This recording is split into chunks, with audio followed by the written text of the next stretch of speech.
And you were driving, or you were just in the car? I did not want to. I was like, dude, we had such an awesome weekend at that point. Like, I had hung out with Rogan, like gone to dinner with Rogan.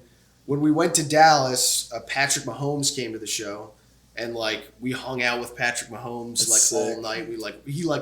He had like a private like room at this like Mexican restaurant that he had them like stay open late for us. And we like ate this incredible food, and then we're chilling. And then we like went out to a club where we just like walk in the back door with Patrick Mahomes, like the coolest shit ever. And then we were like partying behind these like ropes with like all these like Dallas Cowboys. It was like nuts. And then we got to drive these cars, and I was like, dude, it's been such a good weekend. I don't need to crash. Yeah, let's not die. Somebody call past the doctor. I got a 6 cents for imposters. So now I'm coming for the whole roster. You want to cheers? Yeah, cheers. A little something. Thanks for coming on, brother. Yeah, absolutely. Appreciate it. Yeah. I thought this would be it. First of all, he's the first comedian on the show. So, which is, I've been excited I about. was looking through clips. I was like, oh shit, it's all fighting. It's all fighting. I was like thinking about fight stories. But no, but I'm a fan of both, of obviously fighting and comedy. And I was hoping to, at some point, be able to merge it all together. Yeah. By just having, you guys come on and kind of, I think there's similarities in both. Yeah. Not the fighting aspect of it, but It's like a competition kind of, right? well, and it's kind of you and you're on your own. Sure. You don't think so? Well, yeah, I mean, yeah. It's just like, dude, I know it's funny to compare. Fighting is so hard. Fighting is so hard. But it's a solo act, right? Yeah. And you're grinding it all the way until you hopefully make it. Yeah. Sure. I think there's a similarity there. Do you think that you could learn to be funny? Yeah. There's definitely people who like are more like, I don't know, they just feel like they've learned the mechanics of Right. of being funny. And Or so at they like least know how to stand-up. write a joke. Yeah. Yeah, stand up wise, but they're not like, they're not very funny. Yeah. And then there's people that are just like naturally like hilarious. Yeah, they just have whatever it is, Yeah, Yeah. They're just like Which one were you charismatic. growing up?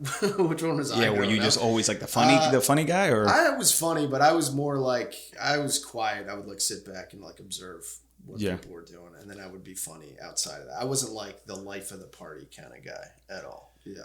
I asked him earlier if he got nervous before like his shows.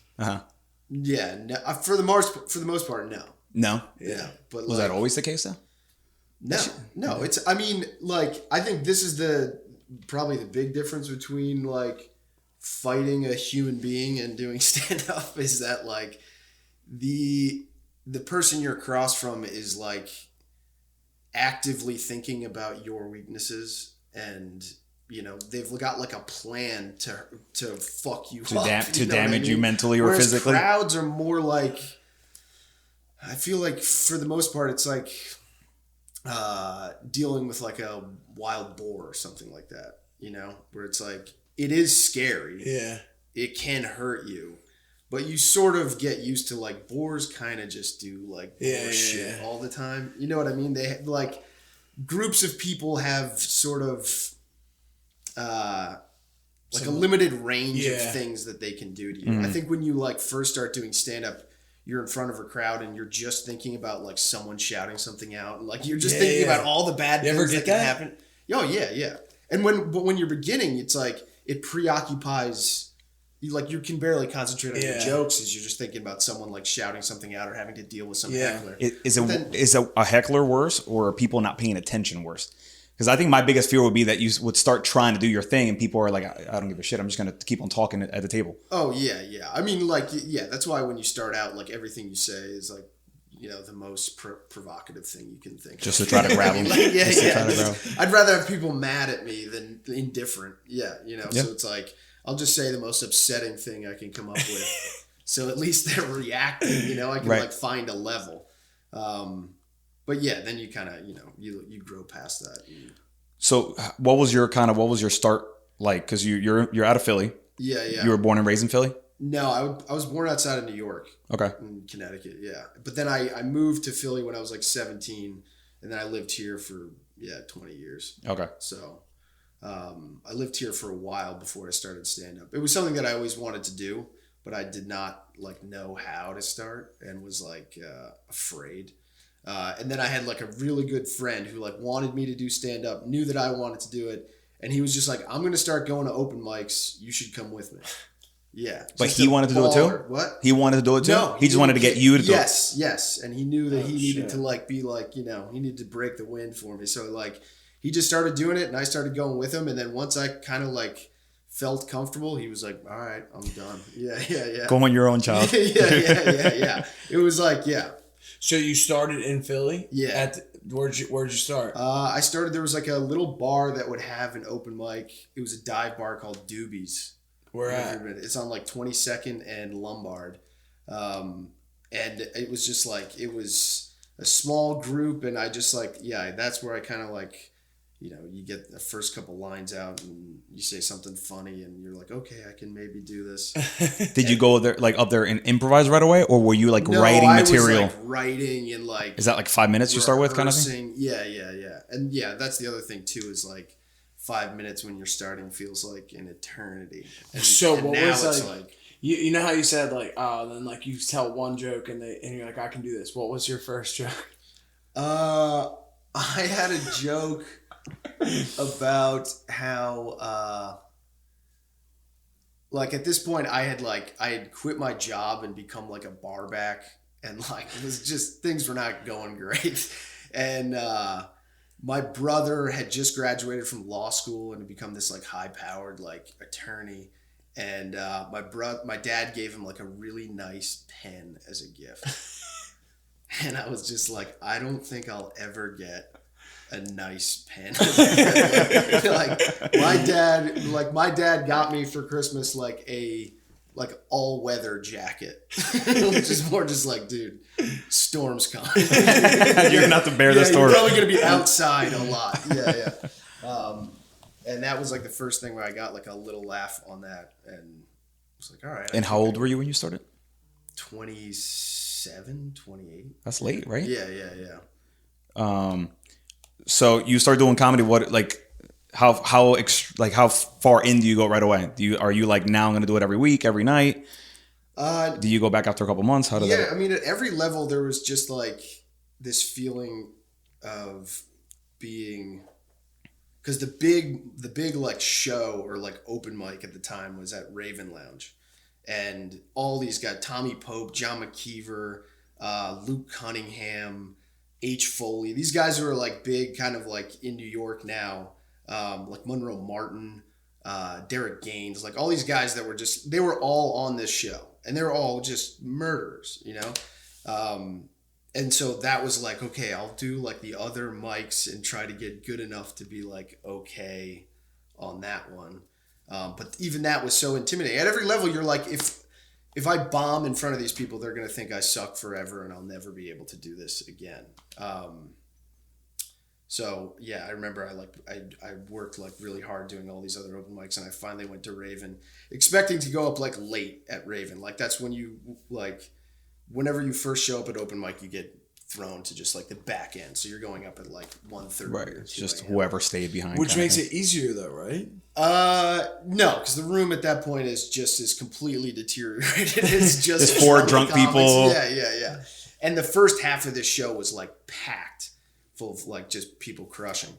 And I remember I went there and like signed up, and they actually were doing kind of a cool thing where they would just throw someone up in the first half who was kind of inexperienced, and they like did that to me, and I was just like, oh fuck, I'm like going up in the middle of this lineup of just like killers. And I remember I went up, I did my like nice pen joke, which did well, and then I did like, I just did I had some long bit about participation trophies or some shit that bombed. So it was just like just bombing for 4, sweating, just panicking, starting to shake, just bombed horribly.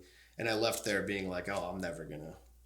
When in the middle of bombing, are you like, what's up? I thought he said the pen joke was the one that did well. No, the pen joke did well. The trophy other one bit ate all the shit. Yeah. It was me trying to like, I was like pontificating. But when you're sweating and you're like in the middle of bombing, do you just say fuck it and just kind of then just go at it however you want, or do you just have a panic attack, middle of stage and want to get the fuck off as soon as possible? At that time, it's like I had no experience. So yeah, it was full like watching my whole life just get destroyed. Like all my dreams. But now you could just say fuck it. Yeah, now I'd be like a little bit more relaxed. I could find ways to dig myself out of it. I guess that goes back to like you can learn how to be funny. Yeah. Well, again, and that's where like the sort of the wild boar idea I think makes sense to me, where it's just like you get used to the crowd can only hurt you so many different ways. Yeah. And regardless of what the heckle is, like, the biggest mistake people make in the beginning is like going way too hard at a heckler and like turning the crowd against you. Because you just went out way too hard and make it awkward. The top at some guy who's just like, what? I know, just like is just drunk and didn't need to even be a dick. They're like, damn, he's a dick. Yeah. We're not gonna laugh at anything else. Yeah. So like, but that's like a lesson you learn, I think, early on, which is like, you can be so bad at comedy for like 3 years. And if you all of a sudden are funny and doing well, like nobody even remembers that you suck. Right. What was growing up? What made you want to do comedy? Like, how was your family like family dynamic? Was there something there like at an early age? Yeah, my family's like angry New Yorkers. They were just like yell, and like it was all arguing with each other in kind of like a funny way. I remember like the first time I saw like Chris Rock, the way that he like delivered his material, I was like, oh, this feels familiar, and I want to do that. Is Chris Rock from New York? Yeah. Is this when Chris Rock was like on top of his shit, like doing with the fucking shiny outfits and just fucking killing? Yeah. That was probably maybe that's not the most like I really dug comedy growing up. Like I would watch everything, but those felt like a fucking those felt like a concert. Those felt like when you knew HBO was gonna have this big special coming, like that was something to look forward to. Yeah, well, that's the thing. It's like nobody in my family was like artistically or comedically inclined at all. Like my parents are just like, they just work. They like work and do like paperwork. They're like, I don't think I ever listened to my parents, like heard my parents listen to music. Really ever. Like, yeah, they would never like put on music and just sit with it. It'd be like, that would never happen. I remember when I was like in high school, I would listen to like Crosby, Stills, Nash and Young, and my dad was like, "Oh, this is like my fucking favorite band." I was like, "I've never." You're like, you don't music? have an album of theirs in the house. I've never heard you listen to them. Like, what are you talking about? So I didn't have that thing where I was keeping track of like when things were coming out. I just would see that Chris Rock special and be like, hey, "You can do this? How do you what?" Right. I want to do that, but I have no idea. And what age was that? I was probably 8 or 9. Yeah, it was like pretty young. It's a fucking young age to listen to Chris Rock. Oh yeah. Well, that was the other. That's the other thing. Mom's like, turn this off. Yeah. Well, that was the other. Which thing made you want it even more, right? That was the other. That was like the silver lining of my parents like not really being like people who are into like movies or music or anything like that. They didn't give a shit what I listened to or watched. They had no idea. Like, I remember watching like the Terminator. And dude, I just watched that with my daughter yesterday. Really? Your daughter's young too, man. Yeah. I know, she wasn't into it. Oh no! But like the first one or the most recent one? I remember it was the second one. Yeah. When the mom's like locked up or whatever. Yeah, Terminator 2. And I remember like telling my friend like, "Yo, you gotta watch Terminator 2. Come over and watch it." He's like, "I can't watch that. I gotta talk to my mom or something." I gotta get approval. Like, what? And he was like, he was a year older than me too. I was just like, what the hell pussy. are you talking about? Yeah. So then when you first started getting into comedy, what did your family think? Did they not give a shit because they like... They you were older, still, or to this day, I don't think have seen me perform. Really? And, yeah. They're just like, okay. Their whole attitude was always like, just try to have like another plan. Were you an editor too? A video editor? Okay, because I talked to some guy one time and he asked where he saw you in something that I had filmed. Yeah. And he asked me if I knew you or whatever. And so you're a video editor? Yeah, I edited for like a pharmaceutical company for a while. I like got a job. When I started bar backing, I had a friend that was into film and he was all about like shooting stuff and I learned he like edit. Yeah. I just like just That learned shit from you. sucks. Yeah. I'm doing it right now. It's horrible. Yeah, but I gotta edit this fucking thing as soon as we're done. Trust me, I know. which is tough. Yeah, listening to yourself talk. But so I've got it down to like I set it up as like a multicam, and I watch the show sometimes on 1.5 speed, and just click away and change. But it's kind of nice to be like organic with it, and like when you do a nice reaction to cut to you, not always just because you're talking, kind of thing. Yeah. So I try to do that. But for the new set, I'm getting a switcher and the whole deal, and just so when I'm done the show, it goes to YouTube. Switcher? It's like a little switcher, so the person who's sitting there can switch between cameras as we're talking. And then the final product will be on a hard drive, upload it to YouTube, fucking done. What's the software you use for the editing? I've been using DaVinci Resolve, but I use Adobe Premiere. I can do all of them, but DaVinci is really good with this camera. So I started using it for that reason, and now I'm like, I got it down to like, as long as the cameras are set right and the audio set the same, it's just like copy and paste the color correction from the last time. Balance the audio the same way I did last time, and it's. But I mean, it still takes me 2 hours. to edit this we've been working on this like self-defense package for this website, and the guy was basically like, you can do your own, you can release your own self-defense like package, and we sell it on the website. But like, I'm not gonna do all the editing for you. I'll teach you how to do it, but you got to do it. And I was like 3 hours in, like still going back to like the notes I took, like Control C. Yeah. That's a lot of fucking work to give you. It was like terrible. How did that go? Does it look all right? Or Yeah.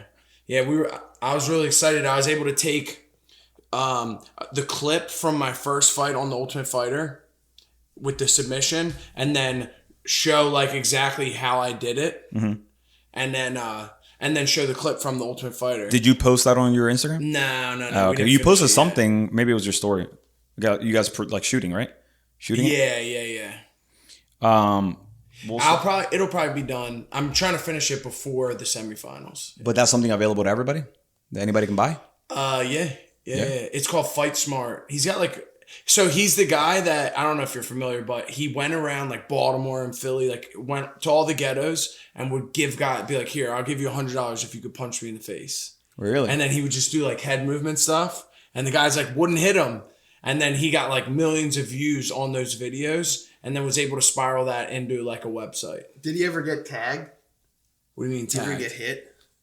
Like glancing shots. I mean, you're talking about like random guys on the streets versus like a professional fighter. Is there anywhere we can do that for the show so we can get millions of views? I mean, you can do the same thing, right? Something like that. We'll go on the street. I'll film it and edit it, and then we should go to Atlantic City and then you tell jokes.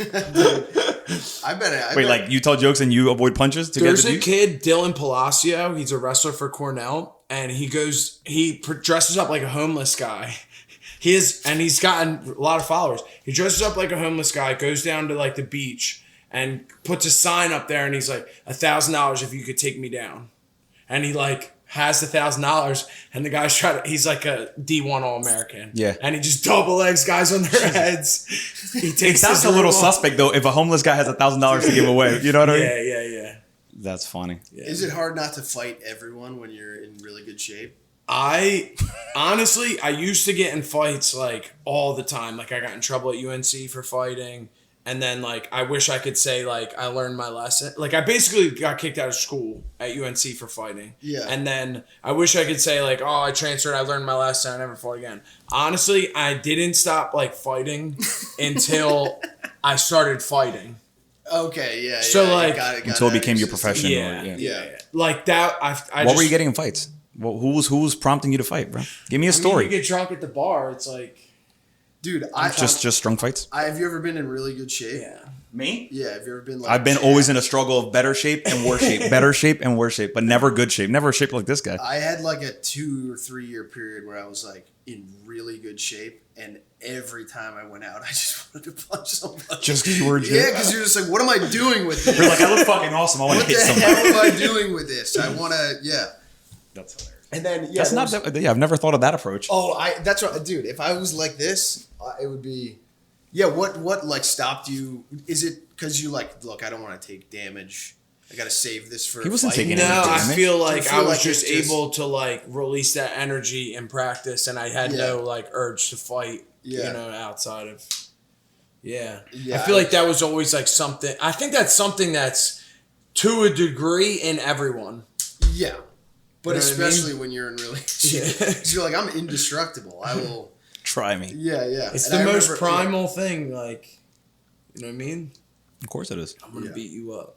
You're going to beat me. Yeah. But so growing up, you like can either fight somebody or you can be funny and avoid getting in a fight. Yeah, Isn't that usually like the That's two true. options that you have? Yeah. I was mostly. You better be good at one of them. And until I was in really good shape, I was always like, guys, come on, what are we doing here? So, like, comedy goes back probably even further than fighting or the same amount. I would imagine fighting's first. Really? Yeah. Nah, there had to be some fucking funny dude just like avoiding theater getting. goes Just back like when all we're the just way. like gorillas. We're fighting. No one's like telling jokes. Django. Yikes, dude. So right now where you guys are both at, we'll go back and forth, but so he's part of the Tough Ultimate Fighter reality show, Yeah. which obviously Yeah. is wrapped as far as production goes, but there's one more episode. So, no, there's 4 more episodes. Okay. But the next episode is my semifinal fight. And then there's 3 other semifinals. Okay. Yeah. And that's on Sundays that it airs? Tuesday, Tuesday? 9 p.m. on ESPN Plus. Were you in the house with those guys? Yeah. What's that like? I loved it personally. I thought the cast was really cool. Yeah. And I like that that atmosphere of like no phone, no TV, no radio, just like everything's done for you. You don't have to like worry about anything. There's so is that your last fight? Is that supposed to be your last fight? Yeah. Okay. And you can't share anything? I can't Just to tell look you. forward to. You got to tune in though. Jesus, man. All right, I'm going to have you on again just to tell me the outcome. But as far as training and upcoming fights, something like that, until this show is done, you can't say anything. Yeah. But you're in the gym every day. Yeah. And no Sean, nowhere to be found. Just gonna call him out. I haven't seen him personally. Maybe just missing each other at the end. He could have came in before I was leaving, you know. And then you've been touring with Santino, is that right? Yeah. I fucking love Santino, man. Like Yeah, his he's style mad. of comedy is Can we pull up like a clip or something? Of Santino? No, of you. Oh, no. No. I'm not going to watch my is your pen joke somewhere online? No, Okay. no. That is long. Do you know All who right, Andrew let's- Santino is? let's- Can we scroll and see? Yeah.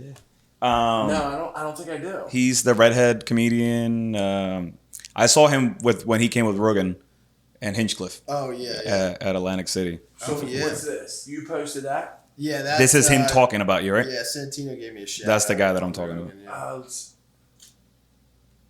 Hey! There you He's go. a great comic. It's hard for me to say that when I'm like, oh, he's a headlining comic of his own right, but he always has new stuff. And I think what I appreciated about when I would come out with you was So anyway, so he compliments you, obviously. Yeah. But he, I think he's as funny as it fucking gets. So Yeah, so it's cool for you guys to be out there and. Dude, yeah, we have so much fucking fun on the road. It's Yeah. crazy. Yeah. I mean, like every time we go to a city, someone invites us to do something awesome. Oh really? Yeah.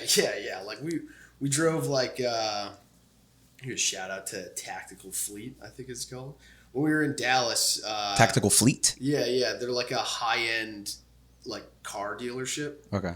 And we went there to just like go check out some cars. Santino kind of knew the guy somehow.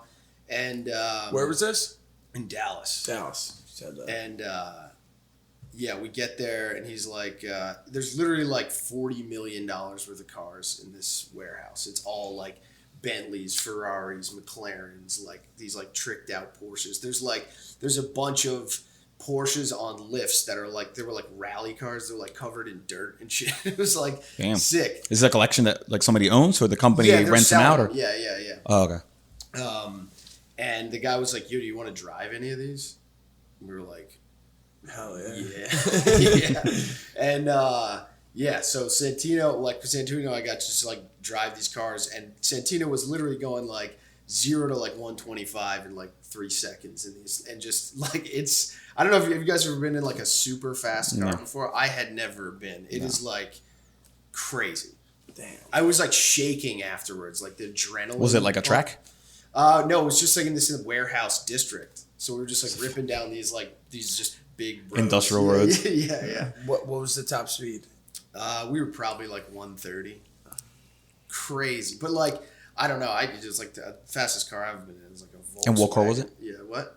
A Volkswagen, you said? Yeah. What was this car that you guys were riding? We were in. There was a McLaren 720 something, and a Ferrari 488 Pista, and then Is that what you went 135 on? yeah, that thing was like, dude, it was the crazy. I'm used to like when you change gears, you know, like there's like a big. This was just like you kept just sinking like deeper into the chair. It was fucking nuts. And I thought like, oh, I've been on a roller coaster before. Like this will be kind of like that. It was way crazier. Yeah, it was super fun. And you were driving, or you were just in the car? I did not want to. I was like, dude, we had such an awesome weekend at that point. Like I had hung out with Rogan, like gone to dinner with Rogan. When we went to Dallas, Patrick Mahomes came to the show, and like we hung out with Patrick Mahomes all night. He had like a private like room at this like Mexican restaurant that he had them like stay open late for us, and we like ate this incredible food and then we're chilling, and then we like went out to a club where we just like walk in the back door with Patrick Mahomes, like the coolest shit ever, and then we were like partying behind these like ropes with like all these like Dallas Cowboys. It was like nuts. And then we got to drive these cars, and I was like, dude, it's been such a good weekend. I don't need to crash. Yeah, let's not die. $600,000 car. Yeah. Let's keep these memories. Wow. So how's that change been from like Philly comic to now experiencing all those? Are you done with Santino now, or are you guys going another? No. I'm like, I'm touring with him at least through. He's got dates through like the spring of 2020. He'll be like everywhere. Yeah. Cool. Did you guys do local shows already? Or?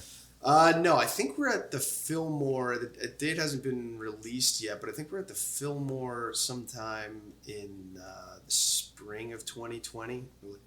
Or 2022? 2022. I was going to say, damn, you're going backwards, bro. Yeah. We're there in the past. It's a hard ticket. To get. But yeah. So, yeah, we're going to be like everywhere. That's awesome. So how has that shift been? You know, do you feel like this is amazing. This is how it's supposed to be? Like you're getting that. Yeah, I feel like, like the luckiest dude in the world. Yeah. I mean, him and Shane Gillis are like my two like closest friends, and they're both just like killing it. And I get to work with them both a lot. It's like, yeah. So I saw the connection obviously with you, but Shane Gillis is from Philly as well. Did you meet him here? Started together. Yeah. Okay. Do you write? So I watched a couple of the Gilly and Keeves sketches, which are fucking hilarious. Oh, thanks. Yeah. So are you writing in those? Yeah, I helped write and was just like on set, sort of like lobbing out lines and working with him and McKeever. And Steve Gerben also was like a big part of writing all this stuff. Are those being shot in New York? We shot actually, I think pretty much all of those in Philly. Oh, really? Yeah. You got to check them out. They're fucking funny as shit. Yeah. Hell yeah. They're like 3 to how long are they? Short, right? They're all like about 3 minutes. So what's your next show? I'm in Denver the 12th through the 14th with Santino, and then Nashville the following weekend, and then I lived in Denver for 2 months. Oh yeah, it was kind of nice out there. Denver's awesome. What's the Comedy Works? Gotcha. Yeah. Well, that's a big MMA. Yeah. Lots of I fighters can see over there. why. There's so much elevation. Cool, yeah. And also like, there's just so much cool shit to do. Yeah. Like, we went hiking all the time. Wow. Yeah, you can get like high up into the mountains in like 20 minutes. Yeah.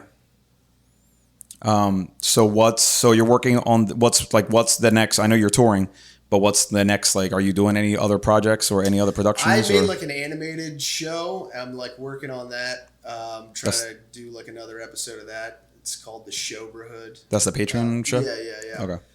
What's this? Yeah. Did you do you have somebody animating all this stuff for you, or you're doing it? I learned it all myself. Yeah. So I like drew all this stuff and animated it all, and a fucking ton of work, isn't it? Project, but it was like quarantine. I didn't have fuck all to do. Perfect time. It's just like yeah. I might as well try to learn this thing. No, I wasn't doing hardly any stand up. What's your favorite place to perform? I just did the Comedy on State in Madison, Wisconsin. That was like very fun. Madison, Wisconsin. Yeah. It's like it's one of the best clubs College in the town, country. right? Yeah. Is that a club or like a Yeah. I was there with Santino. We did like 6 shows there a couple weeks ago, and it was like, it was fucking awesome. That's sick. That and Comedy Works is very good. I don't know. I think like Where's Comedy Works? Denver. Denver. Yeah. Have you guys gone to LA to do any stuff? Because that just opened up, didn't it? Yeah. I haven't been to LA since. I think they're closing back up. Everything's Probably, fucking closing back up. California is very. Yeah, they're back to masks and outdoor dining. Yeah. Philly's the same way. I was gonna go back out there. Philly did masks again, mandatory masks. In Philly? Yeah. Oh, I had no Really? idea. And no indoor dining? I don't know about that, but I know the mask thing is back on. In Philly. Wow. And I believe Jersey is not mandatory, but it's recommended. Even if you're vaccinated. Right. Just when it got fucking somewhat normal. That's crazy, man. I got a bunch of teammates and coaches that are vaccinated and still got it. Is that right? Yeah. Yeah, I mean, I think you could totally still get it. But Yeah. it just doesn't it does less, I guess, than it otherwise would. But that's the new conversation. Like, you're still gonna get it. Now, do you need the booster shots? What's the how point? bad- Yeah, dude. I try to be like as pro-vax as possible and all this stuff, but it's just like, there's no fucking way I'm staying inside again. Yeah, you doing what? I'm not staying inside again. Yeah, Like, no, that's a lot. I don't think anyone is. I think it would be like there'll be like riots in the streets. I think. If they, like, Yeah, if genuinely you tell try to people that they close have to things stay down, in, yeah, I it's can. like no. But now it's just getting weirder because like schools and shit are like, no, the kids have to go to school. There's no more remote bullshit. It's next year they're back on, and I'm like, well, you can't fucking say that. Yeah. Because somebody's gonna tell you that that's not the case, then you're gonna have to fucking lock it down again. Yeah, I think this time around though, I think like I think the teachers are going to be the ones who are like, fucking no, we're going to be in school. Did you get vaccinated? Yeah. Did you? No. I had COVID though. Yeah. Me too. But I think you got it. I had it bad. You got vaccinated? Yeah. Yeah. You had it bad? I had it bad. For how long? I think it lasted. No, I think it lasted. Like bullshit. You know? No. It lasted. I think it maybe 12 to 14 days. But then I got pneumonia. Is it pneumonia? Yeah, pneumonia at the end. So I got 2 rounds of steroids Pneumonia, and 2 rounds of different antibiotics. Wow. Because I was getting better, and then I fucking started having night sweats and getting fevers again. I'm like, motherfucker. Damn. But my lungs I was fucking coughing up blood. Not that dramatic like in the movies, but like phlegmy, bloody shit coming out. Shit. I got like the albuterol thing so I could fucking breathe. It was a fucking nightmare. Damn, dude. How long ago? It was last October. So the whole thing started in like March, and I got it in October, right in the beginning. Oh yeah. And it was because my kid wanted to start boxing. He's 11, and I took him to a gym, and of course, not one person had a fucking mask in that gym, and everybody's sweating and coughing and spitting. Yeah. And then I got it. My wife got like symptoms like 2 days after me, and the kid got symptoms like 3 days. So that whole and within a week. And then my little one just fucking walked around with no fucking shirt, just fucking baller. Never got shit. Yeah. Never got shit. Once in a while, we'll put a mask just to make us feel bad in the house. Dude, he's 7. How old is he? 7. So either he got it and never showed any symptoms, or he's just a fucking beast and just in the house with us and never got it. Yeah, I had the most. I feel like my experience with the pandemic has it's like done everything to convince me almost that this isn't real. Oh God! All right. No. No, break it down. I still, but like I look. I'm pro doing all the stuff. Get the vaccine. But I literally before the pandemic. By the way, YouTube's not going to allow this episode on because you're pro fucking vaccine. No, I'm going to bleep you and just put something else. I did everything wrong and never got it. And then you start doing everything right and got it. No, and then I just never. Oh, so you never got it? I never got. I don't think. So you just lucked out. You're saying, dude. I went in the 3 weeks before they closed everything down. I went to Disney World. I went to London. and did really wrong things over there. I did bad things. So what did you do? Yeah, and then Give us one thing that you did. Then I like literally the week before everything shut down, Santino and I did 5 sold out shows at Punchline. You know, taking pictures with people, shaking hands. Didn't Rogan or Santino on Rogan or Rogan say that Santino got it in like a taxi cab or some shit? Santino got it, in LA, somewhere. But not bad either. No, and he got it bad. No, and you're just next to him, like, I good. believe that it's real. But yeah, Shane got it. He's my roommate. I sat in the same room with him for 2 weeks. And I didn't get it. He got it. While you guys were roommates. Yeah, he got it, and we just So maybe you did get it, and you just never fucking knew. It's possible. And the way like Shane got it, and he literally he lost his smell for like 3 days, and then was fine. The one thing that I heard that made fucking sense was if you lose your sense of smell, you don't get it. That every other symptom is nothing. Because my family we went for Thanksgiving after we had been done with it in October. So that's November. My dad's birthday was on Thanksgiving. So we go and we're like, fuck it. I mean, we already got it. So no mask, anybody. Well, my dad was a fucking super spreader. And he got 12 people who were at the house all came down with it within 2 days afterwards. Yeah. Are you guys Italian? Puerto Rican. Yeah. So everybody's like, hey. Oh, everybody's fucking drinking and kissing shit. We're all sharing cups and shit. Yeah. I love you. It's fucking racist, bro. But no, but then they all lost their sense of smell. And my dad was fucking taking a shot. Like 2 days later, texting me a picture like, you're a pussy. Like, I'm good. I'm already drinking. I'm like, all right, man. Yeah. Burning it out. But my sense of smell was great. And I felt like shit. So yeah, I never lost my sense of smell. But you got it bad or no? I was like, for 2 days, I remember waking up and being like, oh man, I do not want to go to practice. But then I would go anyway. And then like on the third day, spread it real quick. On the third day, I would go to practice. I didn't have any other symptoms besides like being like unmotivated. That was it. And then on the third day I went, and after practice, I started getting a fever. And I was like, oh, I'm actually like sick. Right. And I had worked at nights, so I went and got tested, and it was positive. For like 12 hours, I was actually like really sick. Like fever, chills, aching on the couch. And then after that, I was fine. Damn. Yeah. Probably because you're in good shape. I would imagine. That would help. Yeah. I'm sure that would help. Yeah, I was healthy. But nobody's talked about lack of motivation as a result of COVID. Dude, I swear, I was like... What was your symptoms? I just fucking wasn't motivated. Well, it's also I thought I was done. I was like, I don't love the sport anymore. That's it. You started writing your retirement thing. That's fucking weird, man.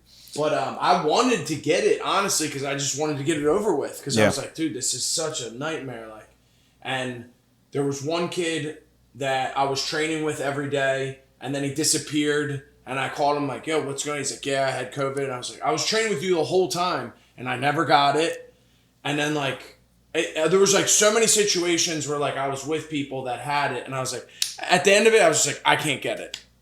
And then one day, of course, I got it. Yeah. I have no idea how, but I mean, I don't know what your experience was like, but for me, it was like catching fucking herpes or something, because you start immediately thinking like, all right, who was I around? What did I do? Yeah. What did I touch? Like, I literally made a list, like going backwards, of like, we had to have gotten it somewhere, that's obvious. Well, that's what Santino, we assume the gym, but Santino was saying he felt almost the gym's like guilty. pretty He safe felt bet. like bad. He did what? Santino was saying he felt like guilty about it. Like Yeah, that you do a people little would, bit. like shit on him almost, like being like, "What did you do?" Yeah, fucking careless as shit. What were you, and he like, I think he was literally chilling outside with somebody. I think is what he told me. But. Well, I felt like I immediately knew who was on my side in the family circle and who was not on my side, because people very quickly were like, not coming over, not bringing anything to you. They will talk to you like that, make you feel a little shitty. Yeah. You're like, oh, you got it. And by the way, we were super like careful with shit, and like my parents and my wife's parents would like say like, oh, we'll drop something off in like the porch, and you feel like an asshole for not like. So we were super safe, and then we're the only fucking ones that got it. So then you're like, oh, okay, all right, of course. Quarantine's rough. That shit was rough as hell. Yeah, I don't do well in a quarantine. Even like, I mean, I did the 10 days, but even that was like, oh my God, I'm losing my mind in here. Yeah, it's not I don't think we're meant to be as humans be fucking forced to do nothing Yeah. and be locked away from everybody else. It was very fucking. We would go for walks around the neighborhood and like things sounded different. I'm like, I don't think I've heard birds before like that. Yeah. You know what I mean? It felt like a fucking post-apocalyptic kind of. Downtown New York was just empty. Yes. And how long did you say you had symptoms for?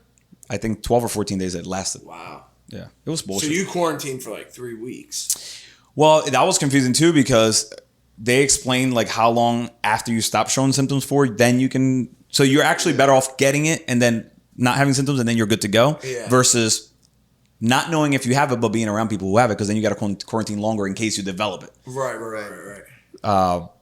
Yeah, because a lot they say like the incubation period is 5 days or whatever. right. So then you got to add that to the mix just in case you get it later on.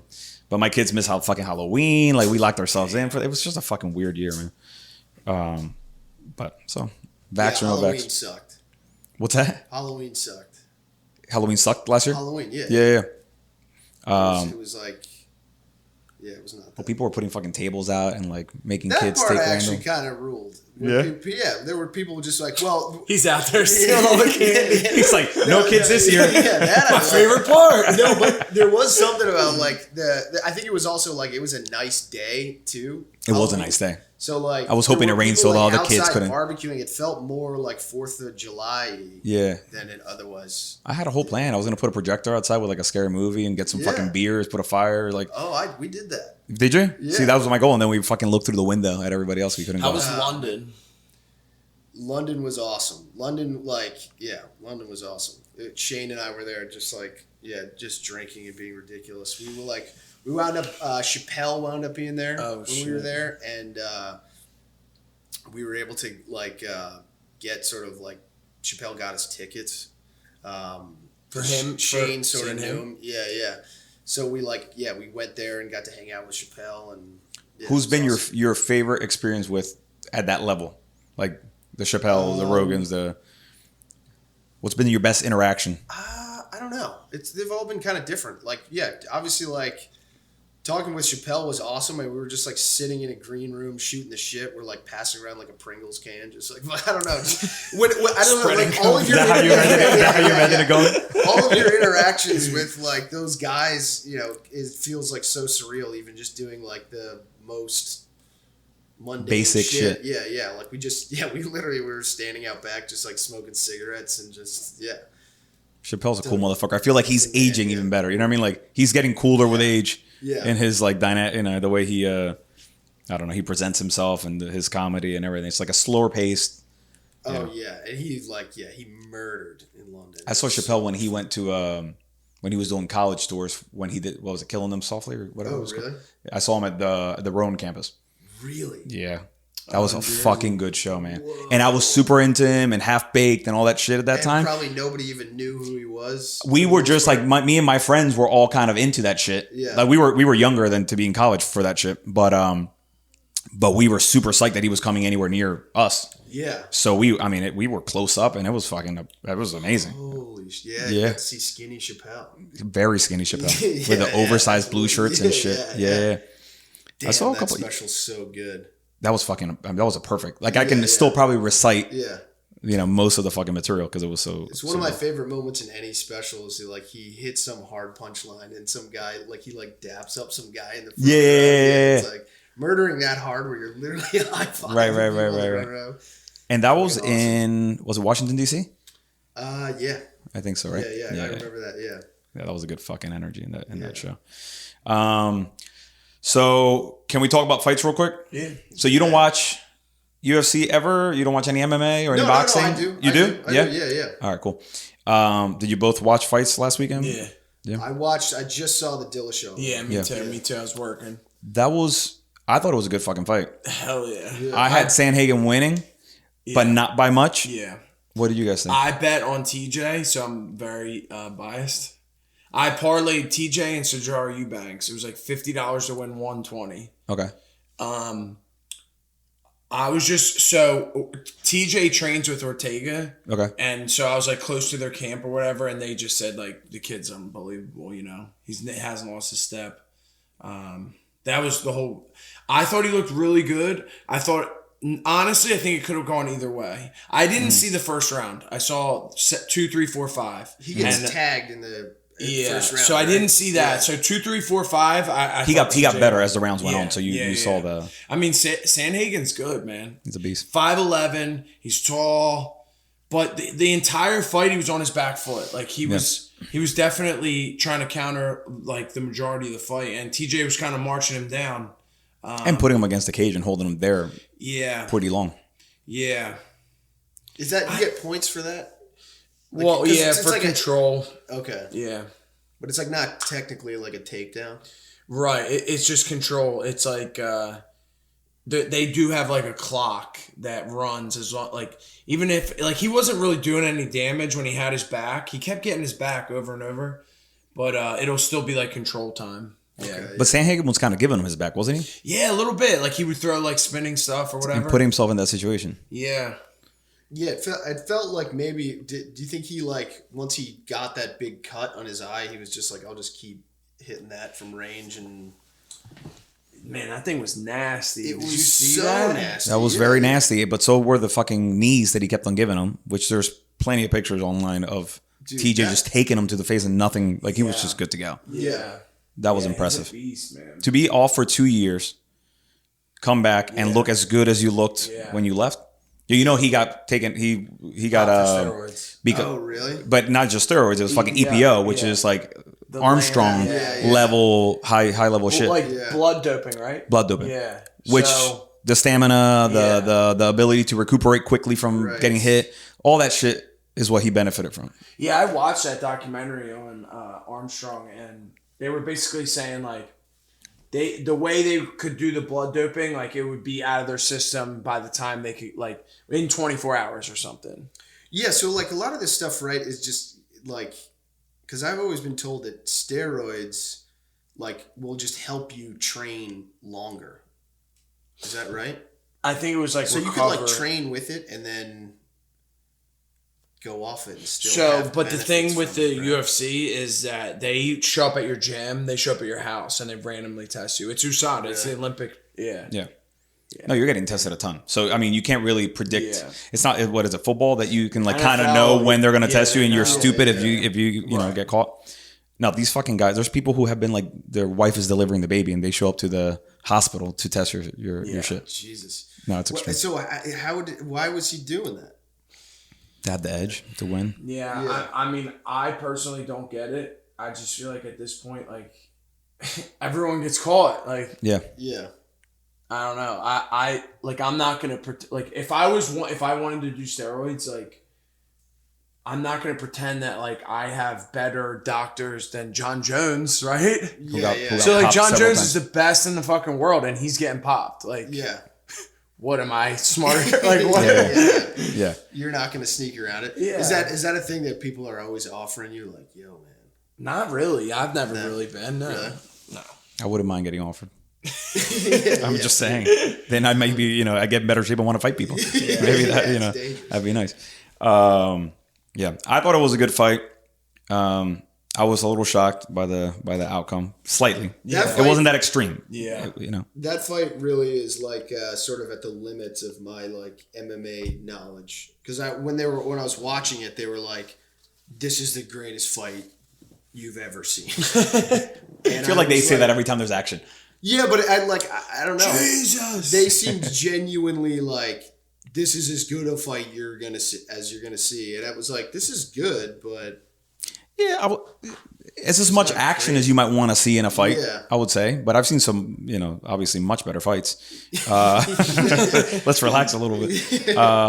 But you know, some of those fights you expect to be that good, and a lot of times they let you down. Yeah, and that's where I think that people get excited. Yeah, it's like fuck, they delivered. They went 5 rounds. Right. That's ultimately, I mean, in my opinion, seeing a fight that goes 5 rounds like that is much better than seeing a quick knockout or a fucking boring, you know, what did you wrestling guys match. think of that Sean O'Malley fight with that? Who's the guy who just kept taking? Chris, I forget his name. Something like that. Yeah, he fought in the regional CFFC circuit. Yeah, the guy with the green hair, which is around here. Yeah, Atlantic City. I thought he looked good. I mean, he should. It was more impressive to see the guy take that many hits and keep on going forward. Yeah. Sean O'Malley should have put him out. People assumed. Yeah. You know, but Sean O'Malley looked fucking great too. I mean, he was kind of playing around the whole time. Yeah. What do you think about that? Do you think you'd take that kind of damage? You say, do you think you can take that kind of damage? He was like a punching bag. He was straight punching bag, yeah. Personally, like, would you be kind of embarrassed if that was the fight you're in?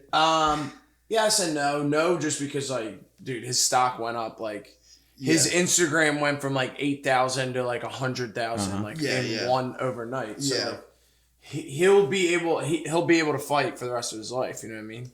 Yeah. If you have I hate to say it, but if you have that type of following, like, you can fight anywhere. Anyone will take you. Yeah. How is it like? Is it weird feeling like you have to focus on social media at all? I hate it, but it is what it is. You know what I mean? Yeah. That's honestly. You could be more aggressive on social media. Yeah, but like, that's kind of like really everything today. You know what I mean? Yeah. Even a comedian, like. Yeah, no, I feel the same thing. Yeah. Where it's just like, I don't want to do it though. I feel like such a loser every time I'm trying to do anything that I'm just like, hey, what's going on? Or like, hey guys, do like some bit. Yeah, or if I'm like hanging out with people that's like, I don't, I like hanging out with like Rogan or any of those guys. And it's like, should I be filming this? But it's like that. But then you feel like a douche doing it. Yeah, you feel like somebody's gonna say, like, "The fuck are you doing?" Yeah, or you're just like a clout chaser kind of shithead. But it would fucking help. Of course it would. But if all those stories you told us, you had a little bit of examples on your thing. I know, dude. I didn't even. We would believe you. No, I'm just joking. Yeah. I didn't even get a picture with Patrick Mahomes. I believe you. I felt so guilty about it. Yeah. But I think you have. I mean, listen. At the end of the day, we all want to make money and do what we want to do. Yeah. For as long as we can do it. Yeah. Dude, I hate doing all that shit too. But I try my fucking hardest to at least get people to see the shit. Because otherwise, why the hell am I doing it? Right. Yeah. But I hate it too. Like, I was so like, dude, I work behind the fucking scenes. Like, TV and editing and all this shit. So for me to be here, I only did this so I could fucking do the show to begin with. Yeah. So I could make it happen. And two, pushing it like that, like coming up with clever shit to say, and it's fucking hard, man. Yeah. Do you ever feel like you need to learn how to like talk a lot of shit online? I was kind of like already. No, yeah. I was not really, but like I was kind of like one of the shit talkers on the show a little bit. Yeah. Was that pressure on the show to be like, I kind of got a personality on this fucking thing? So like they do like they just have like a weird way of instigating shit. Like, so you have this request list, and every night, whatever you write on the request list in the morning, pretty much for the most part, anything you put, it's there in the morning. You have like your cupboards or whatever. Yeah. And if you get if we got in an argument like the day before over like whatever, like in the morning, like something of yours would be in my. And I'm like, oh, what's a coincidence? Yeah. So like they try. A lazy ass producer, by the way. Like, what can I do? The producer's like, faced with that choice. There's 3 camera guys. Like, is he gonna take it? Roll. Yeah, eat the Wheaties. Which is a huge difference because that show back in the day was like real world road rules. Like, oh yeah, it was crazy. Like it was hard. People were fucking breaking doors and shit. Yeah. So like now it's so much more PG-13. Yeah. So I think what happened was in 2018 was the last one. That was when it was on Spike TV. Now it's on ESPN Plus, and I don't think it's doing as good, to be honest. Yeah, they need more fucking. Yeah, well, I feel like also the UFC was more in that place at the time where they're just it's like we need views, baby. So that's what the production was saying this year. They were like, look, we don't really need all that drama and stuff. Like, we're ESPN, we don't need to. And I think what they're figuring out is like they did. They fucked up. Yeah. Were there guys that would be like would fall for the groceries in the wrong bag? Yeah, right? Like especially you have to be like two guys are fighting. Yeah, and then it was weird. We had a bunch of roommates that were like fighting each other, and they would be like, "Oh, we don't want to fight each other," blah blah. And then the coach would be like, "Okay," and then they'd come out for the fight picks, and they'd be fighting each other. Okay. So I would assume that production like wanted that. Yeah, there was 2 kids from Spokane, Washington. They were like teammates. They trained together. They were roommates in the house. And they didn't want to fight each other. And then at the end, the coach was like, yeah, but I think it's the best matchup. So, was Ortega actually always late? Or is that just part of... they were late every day. But we didn't care, honestly. because like it was either that or we're stuck at the house. So it just got us out of the house, to be honest. So you guys were like at the gym. So they would be 40 minutes late, but like we would stay an extra hour. Okay. So it was just like an extra balanced out hour. Yeah, we weren't bullshit going at to be the doing gym. anything anyway, so who gives a shit? Yeah. Is there anyone in the house that you were like, I do want to kill this person? Dude, it's funny, that kid, the 35-pounder Mitch, like when we were in the hotel, we were like boys. Like he was like had the room across. So the first week you're quarantined in a hotel by Is that the yourself. one with the fluffy hair? The Italian dude? Yeah, from Boston. We're in Boston, But he was a little guy. Yeah. Yeah, and so he was across the hall, so we were like Yes, boys. Boston, Philly. Yeah. I can see you guys. And then when we get eventually there, getting under your skin. he gets picked to the other team. Yeah. I get picked to my team, and then like it was weird. Like immediately we just started beefing, and like we were the ones arguing in the house all the time. So they always show it on the commercial. Yeah. As us fighting. Well, your accent and his accent had to be. That's Dude, he hilarious, literally going back just and talked forth. like a million miles an Yeah. hour. I was like, couldn't even get a word in the arguments. He's like, no, but your mother. What the fuck did you just say? Yeah, what the fuck are you talking about? Yeah, I think for him when they introduced him, because he lost his first fight. He Yeah. was the number one pick. Yeah, exactly. Did you twist the knife on that? Exactly. Like, bitch. And your mother. Later, dude. Yeah, there was one scene. I hope they show it See too. you in It's Boston, bud. like- he's like, you're the softest kid in the house. I'm like, wait a He said second. that to you? Yeah. I'm like, you're out of the competition, aren't you? Ooh. Man. Yeah, that was funny. When they introduced him, they showed him like with his Boston family, and everybody was just fucking. Portuguese Boston, yeah. Yeah, just as stereotypical as you could expect. What's your fighting weight? 185. Okay. So they have two weights on the show. It's 185, 135. Okay. And he was 135, saying that you were soft. Saying that I was soft. So this weekend's fights, man, are they've been changed. I think they've been having people drop left and right. Yeah. Were you like pumped to see any fights on this card? This is a good fight right here. Yeah. What do you think about Strickland? I don't like his style of No. fighting. I think his striking looks sloppy. Looks sloppy, yeah. It's like effective weird, but it doesn't look good. I agree. Yeah. I would like to fight But he's him, game. honestly. But he's game. Oh, yeah. He can take a shot, and Yeah. he can give it. And how about Uriah Hall? I think Uriah Hall probably eats him up. You think so? Yeah.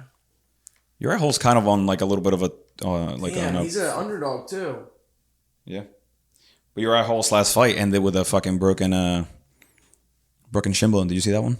Chris Weidman when he broke his leg. That was the most you recent see leg when break. Anderson Silva so. broke his leg, right? Yeah. So he snapped his leg, goes step on it.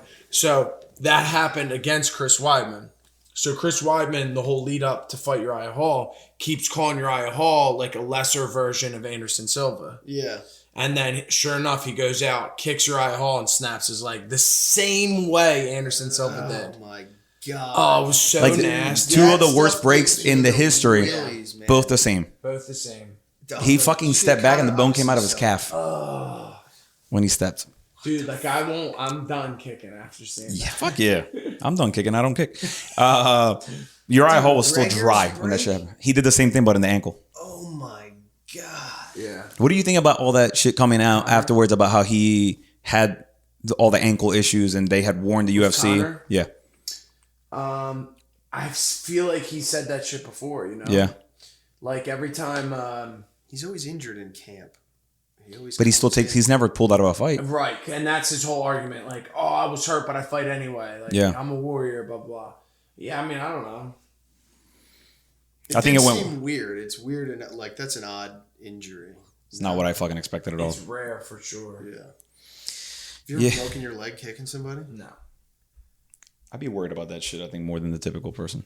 Dude, Be worried more about that than getting hit, I think. I even watching the Dillashaw fight, like anytime someone got kneed in the leg, I was like, how do you keep fighting after that? That's where I'm at.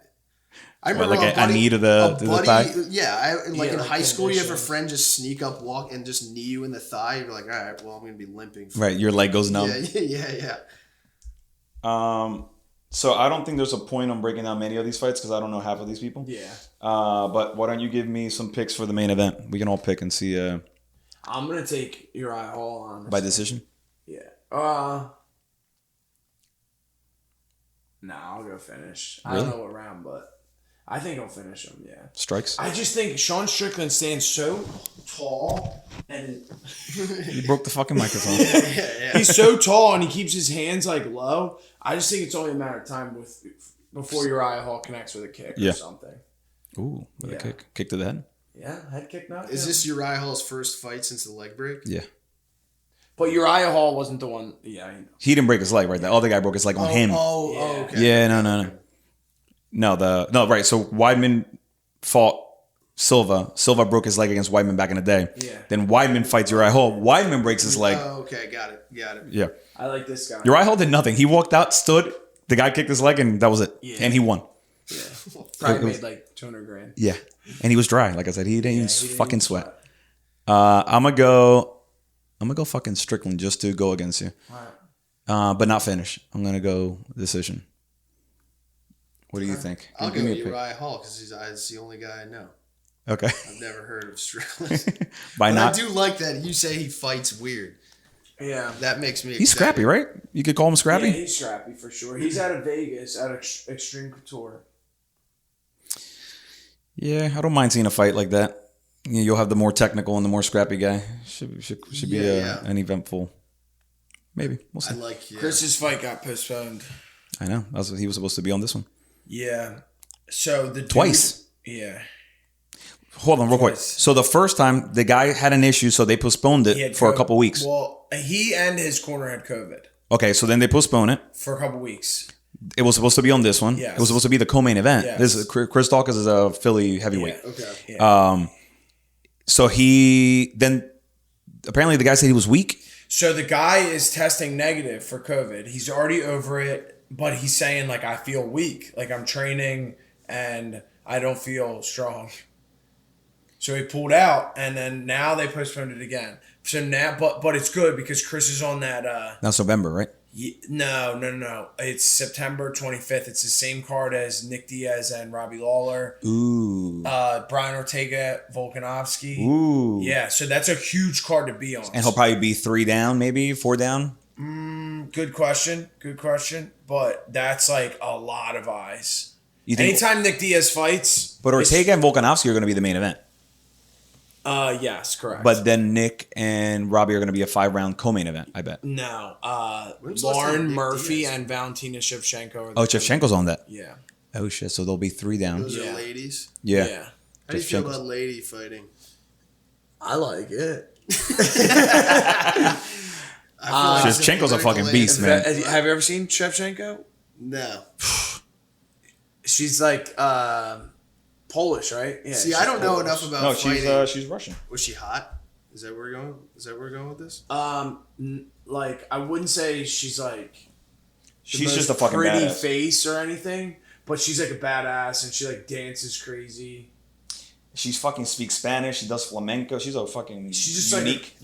like How much does it actually compare to? Like, is this? Because I can't tell. 'Cause I don't Sometimes have the enough women's experience. fights, because they know that they don't have like the power that a man has to like one punch knock each other out. Yeah. So they're just willing to stand in that range where they can just trade shots. Yeah. And sometimes like they're more exciting fights. This is what I do when I wake up in the morning just to warm up. Just saying. That just fucks me, makes me dizzy. That looks like one of those videos of people doing weird shit at the gym. So her fight name is The Bullet. The Bullet. And then she's very aggressive. Look at the tattoo. Yeah. I mean, you know. So the story behind she told it on Rogan's. They were in a restaurant and with one of her coaches or something, and robbers came in like shooting. That was like the whole story. But And she whooped their ass?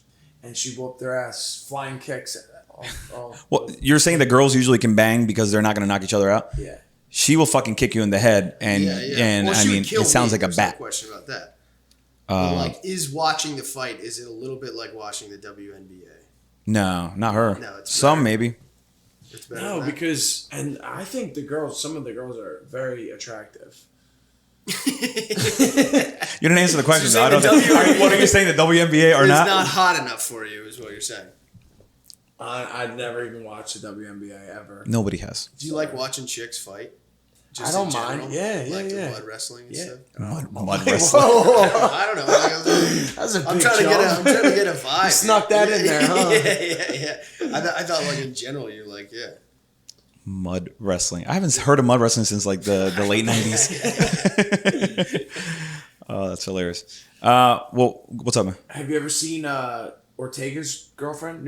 Yeah, she's a fighter too, right? Yeah. Well, but he changes girlfriends very often, and then you can't keep track. He's impressive man. He's a handsome fellow, and he's Mexican. He's a badass. Yeah. But can he fight? Because I mean, the fucking guy. Dude, I'm saying he can fight. I'm saying, can he finally fight? Because it's been. I know. He did amazing against Zombie, or he looked great. Yeah. And then you were like excited to see him fight again and compete against Volkanovski, and then it's been freaking forever. Volk popped for COVID, and then the show. Yeah, and then they did the show. I'm a little Show slow him sometimes. Tracy Cortez. Is that the girl? Yeah. Ortega's? Yeah. I'll go quicker because I don't know what her shit is. That's Ortega. She's So that's his Mexican coach too, in the show.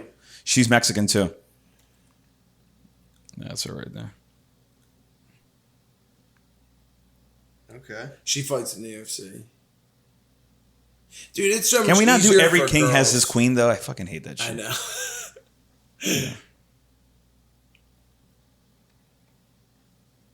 I think she's like Mexican and Asian. Yeah, she looks it. That's a nice combo. Horrible tattoo though. Horrible. The one on her arm. Is that just her grandma? Is her that fucking an grandma actual- with a fucking black outline? No, the one on He her didn't even try to shoulder fade. is even worse. Yeah. It's like a random guy. I don't know if it's like her, like a brother or something. Yeah. Some people has. There it is. If you oh yeah. Look at it. Fishing? He's fucking fishing. Oh, thumbs upping. What? Oh That's my bad. god! So she's like retarded, I guess. Jesus. She's like dumb. Apologize to Brian right now. That's a dumb tattoo. Wait. So Brian's coming on the show next, and you're gonna stick around. Is Ortega? Yeah. He's not. He's not gonna be anywhere near me.